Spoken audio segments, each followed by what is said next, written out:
After 43 years of showing up, my wife's 3 children handed me a cardboard box and told me to be gone by morning. The moment Margaret took her last breath, they became strangers wearing familiar faces. Her eldest son looked me in the eye and said I had been adequately housed and fed for 4 decades, and that was payment enough for whatever it was I thought I had contributed. Inside the box they'd packed for me were a few flannel shirts, my old shaving kit, and a dented biscuit tin I didn't recognize. I didn't open it in front of them. I wouldn't give them that. Hello and welcome. Before we go any further, I want to say if this story finds you in a difficult place, I hope it reminds you that silence is not always abandonment, and that the people who love us most sometimes speak in languages we only learn to read when the time is right. This is a fictional story created for storytelling purposes, but the feelings inside it are as real as anything I know. I'm glad you're here. My name is Colin Marsh. I'm 67 years old. I spent 31 years as a structural engineer in regional New South Wales, inspecting water infrastructure across properties most people never knew existed. I am not a wealthy man. I never was.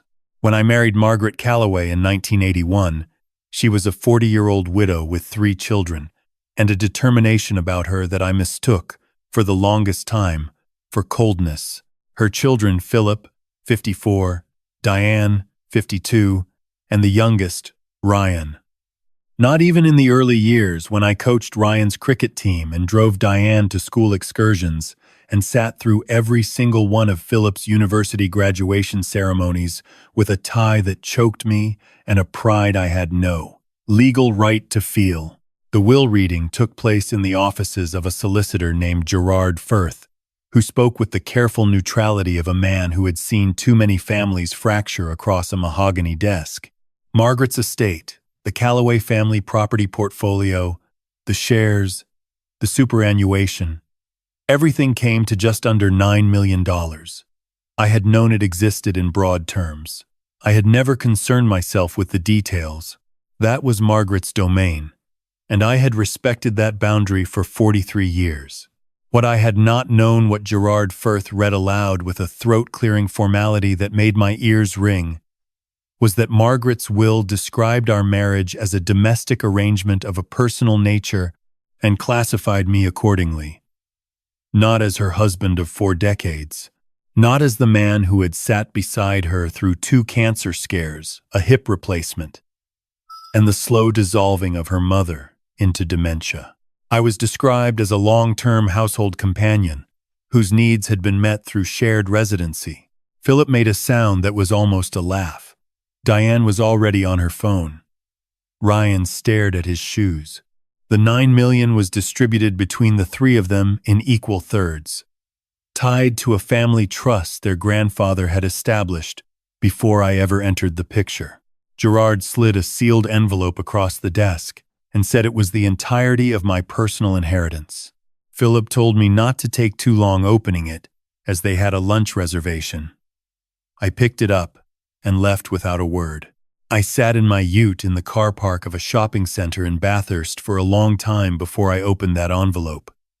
My hands were steadier than I expected. Inside was a single index card in Margaret's handwriting, the small, precise script she used for her gardening notes, and an old biscuit tin key on a length of green ribbon. The key matched the tin they'd packed into my cardboard box. The index card said 4 words: Tenterfield, the stone cottage. I had heard Margaret mention Tenterfield exactly twice in 43 years. Once when we drove through it on a road trip to Queensland in 1994, and she went quiet in a way I attributed to tiredness. Once in her sleep, about 6 years ago, when she murmured something I couldn't catch and then turned over and was silent again.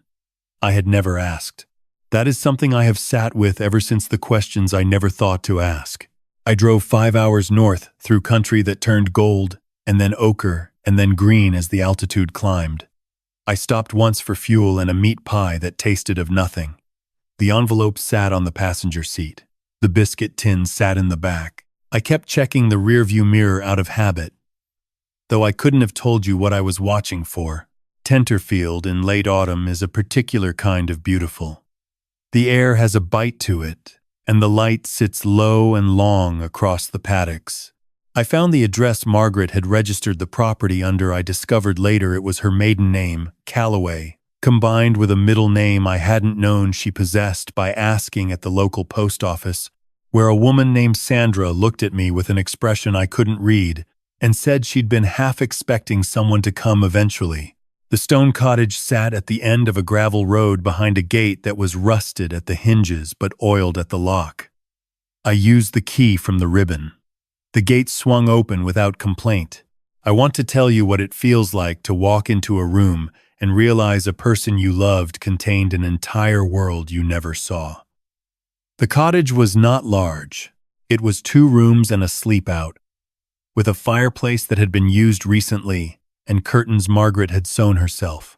I recognized the fabric from a bolt she'd had in her sewing room in Bathurst that I always assumed she'd used for something else.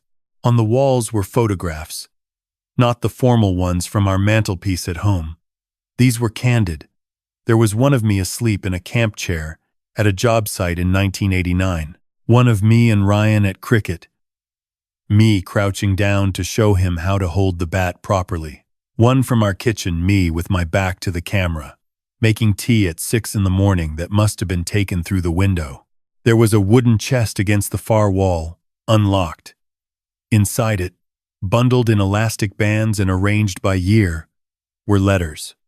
Hundreds of them, every one of them addressed to me, in Margaret's handwriting, never sent. I lowered myself into the single armchair beside the fireplace. She had left wood stacked and dry, as though she'd known, and I opened the first one. It was dated March 1983. 2 years into our marriage. I had come home late from a job in Orange, and Margaret had barely spoken to me at dinner. I remembered that night because I had lain awake, wondering what I had done wrong, and concluded, as I so often did, that I simply wasn't enough. The letter explained what I had not been able to see. Philip, then 15, had told her that morning that if she didn't stop pretending to care about me, he would tell their grandfather, Margaret's father, a man named Walter Calloway who controlled the family trust, that she had brought a nobody into the house to spend the family money.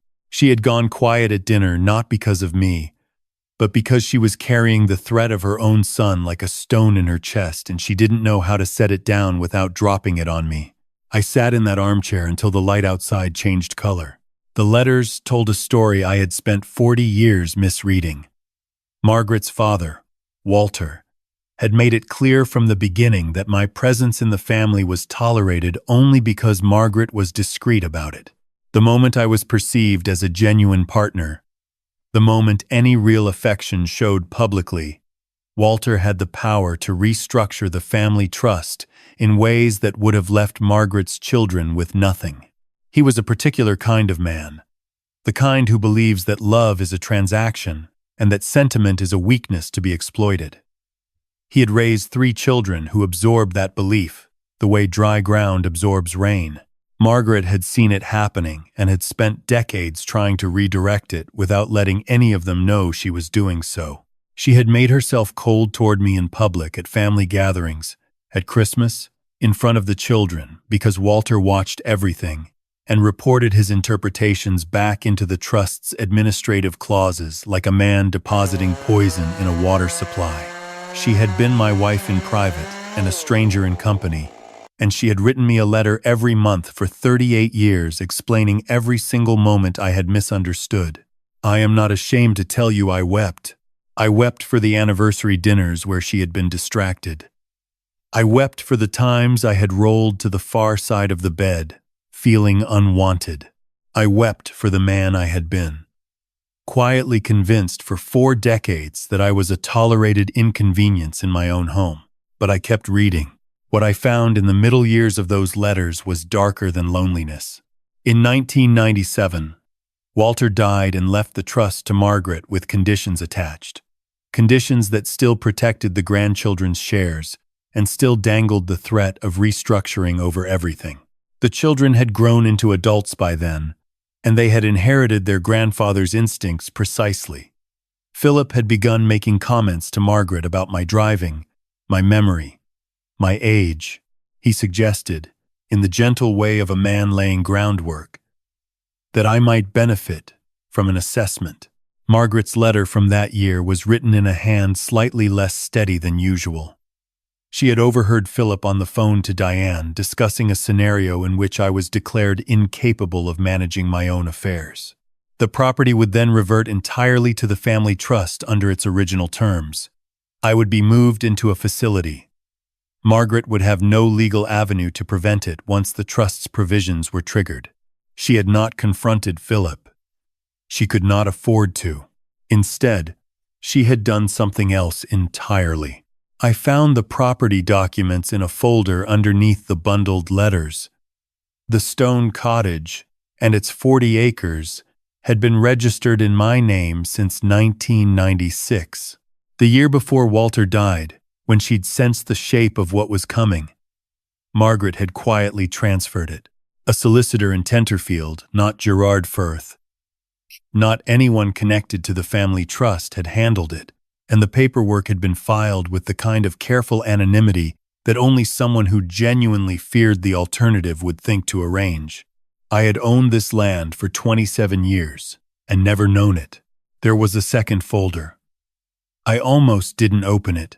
In 2004, I had a vehicle accident on a back road near Dubbo. A tire had blown, or so I had always believed. I'd walked away with a fractured collarbone and a ute that was written off. I had been grateful, in the way you are when something could have been so much worse. Margaret had arrived at the hospital with an expression I had catalogued, at the time, as impatience. The folder contained a report from a mechanic Margaret had commissioned privately a week after the accident. The tire had not failed from wear. The valve stem had been compromised in a way that would not be immediately obvious but would give way under sustained highway speed. The report named no one. Margaret's letter from that month, however, did. She had found a receipt in Ryan's jacket when she was doing laundry, a receipt for a specific type of valve tool that had no other domestic application. Ryan, her youngest, the one I had coached, the one whose cricket gear I had bought when his own father's estate hadn't covered it. I set the letter down on the armrest and looked at the fire for a long time. She had not gone to the police. I understand now, with a clarity I didn't have while reading, that going to the police would have ended the protection, not extended it. It would have fractured the family publicly, triggered the trust provisions, and left me exposed to whatever the other two might arrange while Ryan faced consequences. Instead, Margaret had done what she always did. She had absorbed the information and redirected it. She had transferred an additional parcel of land into my name that same year, using the proceeds of a share sale she described in the family accounts as a diversification strategy, and she had begun keeping a written record of everything. The record was meticulous. It was the kind of documentation a person creates when they understand, with terrible clarity, that one day they won't be there to speak. By 2009, Diane had taken a more sophisticated approach. Margaret's letters from that period described finding her own medication interfered with, specifically her blood pressure prescription, which Diane had access to because she occasionally filled the repeat scripts as a gesture of helpfulness. The gesture, Margaret had discovered, included occasionally substituting a lower dose that would not be immediately obvious, but would, over time, destabilize her readings. Margaret had not confronted Diane directly. She had begun filling her own scripts from a chemist in Armadale, telling no one, and had documented the substitutions with photographs. I want to pause here, because I think you deserve the same honesty Margaret deserved from me when I was too unknowing to offer it. When I read these pages, I did not feel triumphant. I did not feel the clean heat of righteous anger. I felt something much harder to name, something that lives in the chest just below the ribcage and does not resolve neatly. The people who had done these things to me were people I had driven to airports and argued with about cricket and watched become parents themselves. The grief of that reality is not a small thing, and I don't think it should be treated as one. Margaret's final letter, the one placed on top of all the others, sealed with wax the color of old copper, did not begin with an apology. It began with a fact. She wrote that she had spent 43 years making sure I would still be alive to read these words, and she hoped that counted for something. She explained the will. The domestic arrangement language was, as I came to understand it, a legal shield rather than a verdict. By classifying me outside the spousal category in the public document, she had ensured the trust's provisions could not be triggered retroactively. The children had received their thirds, yes, but the trust itself was now subject to an automatic conduct review she had arranged through a separate legal mechanism, a provision that froze distributions pending a compliance audit anytime evidence of undue influence was submitted to the trustee. That evidence was sitting in a fireproof box beneath the floorboards of the sleepout, which I found when Sandra, from the post office, arrived the following morning, introduced herself as Margaret's solicitor of 20 years, and handed me a second key. Sandra did not speak the way Gerard Firth spoke. She spoke the way a person speaks when they have been holding something carefully for a long time and are relieved to finally set it down. She told me that Margaret had instructed her to ensure I reached Tenterfield safely before any contact was made with the children. She told me that the conduct review had already been triggered automatically upon the submission of Margaret's own sworn affidavit recorded from her hospital bed in the last weeks, with Sandra as witness, and that Philip, Diane and Ryan's access to the trust distributions was currently suspended pending investigation. She told me that the stone cottage and its land, combined with a separate investment account Margaret had maintained in my name through Sandra's office since 1998, represented a total value of approximately $2.5 million. She also told me that Sandra had been expecting to make one additional phone call before I arrived, the kind of call you make when someone doesn't show up, and that she was very glad she didn't have to make it. I stayed in Tenterfield for 3 weeks before they came. I had known they would. I had read enough of Margaret's letters by then to understand that her children moved toward financial threat the way weather moves toward low pressure inevitably, and with an increasing force. They arrived in 2 cars on a Tuesday morning, Philip in the lead, with a folder under his arm and an expression he probably believed was reasonable. Diane had brought a woman I didn't recognize who carried a tablet computer and wrote things down without looking up. Ryan walked behind them both, and he was the only one who looked at the ground. I was sitting on the front step with a cup of tea when they came through the gate. I did not stand up. Philip told me I had no legal standing to occupy the property, and that they had obtained advice indicating the transfer was potentially challengeable on the grounds that Margaret had not been of sound mind during the relevant period. He used the word unfortunately in a way that meant the opposite. Diane said she hoped I understood they weren't doing this out of any personal feeling, which was perhaps the most revealing thing she had ever said to me. Ryan said nothing. I took a sip of my tea. I told them to come inside. I had placed 3 things on the table before they arrived: the property certificate, and a single manila folder containing Sandra's index of the fireproof box's contents, not the contents themselves, just the index, printed on 2 pages. I watched Philip pick it up. I watched the expression on his face move through several rooms before settling somewhere I hadn't seen before. I told them I had been reading their mother's letters for 3 weeks. I told them I knew about the mechanic's report and about the medication and about the phone call Ryan made in 1997.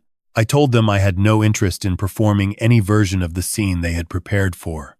And then I told them something Margaret had written to me in her very last letter, which Sandra had kept separate from the others and given to me on that second morning, with the instruction that I read it alone first.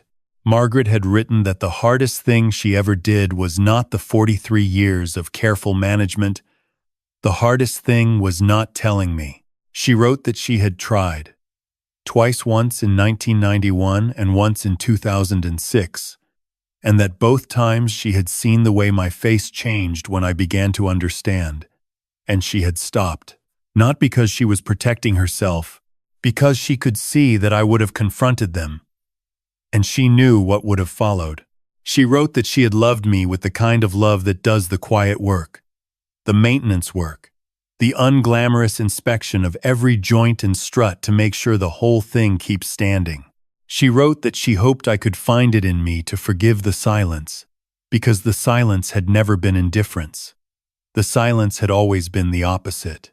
I told Philip and Diane and Ryan this. Not all of it.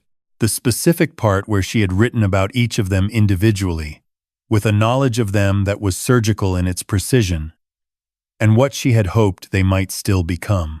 Diane put the tablet woman outside and closed the door. What happened next did not happen quickly.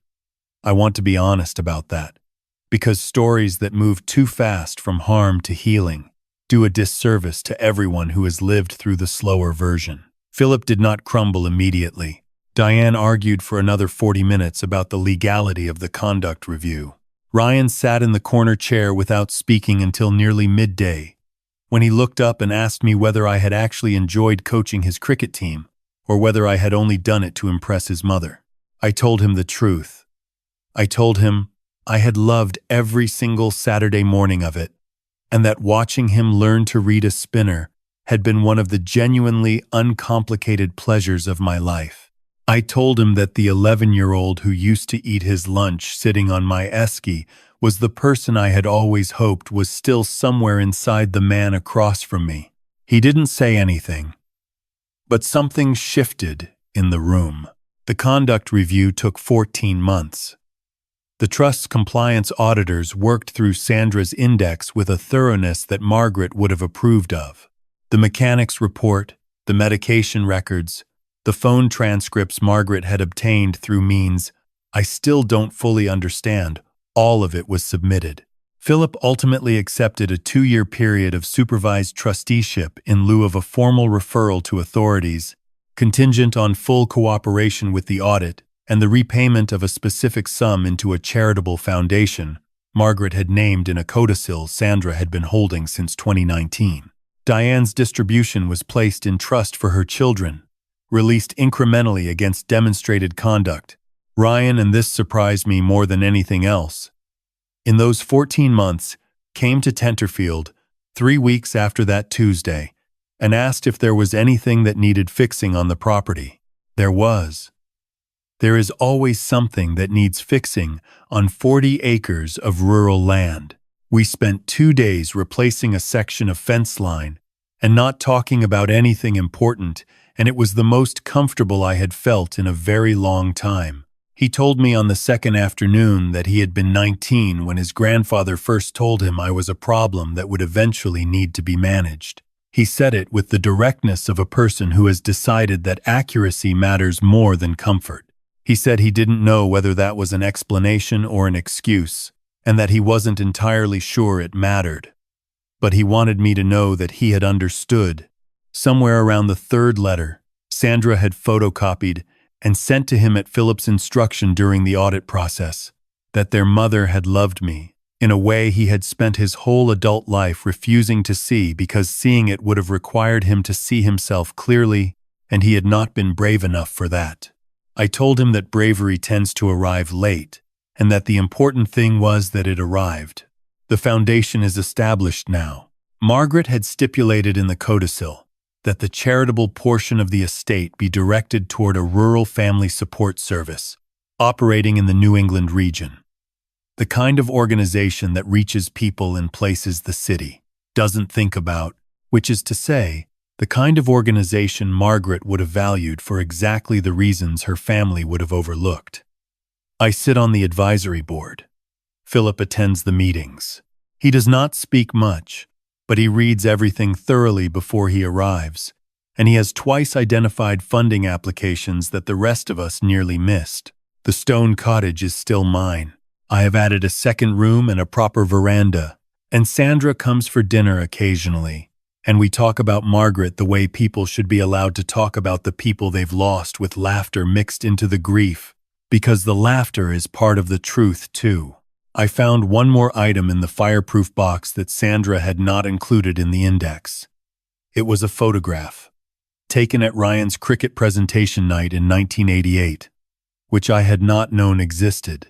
In it, Margaret is standing just off to the side of the group, not in the frame she would have chosen if she'd known the camera was pointing her way. She is watching me present Ryan with his end-of-season award. She is not performing neutrality.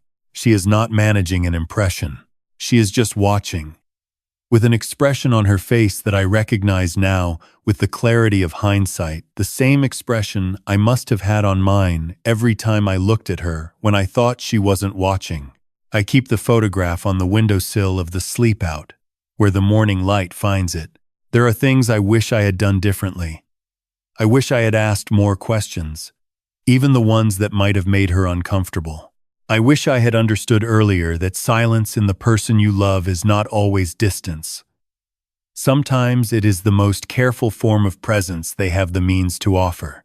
I wish I had known that protection can look from the inside exactly like neglect, and that the difference is only visible in retrospect, in letters written in a stone cottage in Tenterfield over 38 years by a woman who never stopped believing I was worth the effort. But I have also come to believe that regret, when it hardens into self-punishment, stops being honest and starts being self-indulgent. Margaret spent 43 years doing the structural work. The least I can do is live well in what she built. If there is something I would offer to anyone listening to this, not as advice, because I am not qualified to advise anyone on much, it is this. The people who love us quietly deserve to be asked direct questions, not to be interrogated and not to be doubted, but to be given the opening. Silence rarely means nothing. It almost always means something that didn't find a safe way out. Ask anyway, ask gently, and ask more than once, and listen to the answer that comes in the pauses as much as in the words. And if you have ever been the person carrying the silence, the one who told yourself that protecting someone required you to be less present than you wanted to be, I hope you also find your Tenterfield. I hope you find a place to leave the record of everything you meant and couldn't say. And I hope the right person finds their way to it before too much time has passed.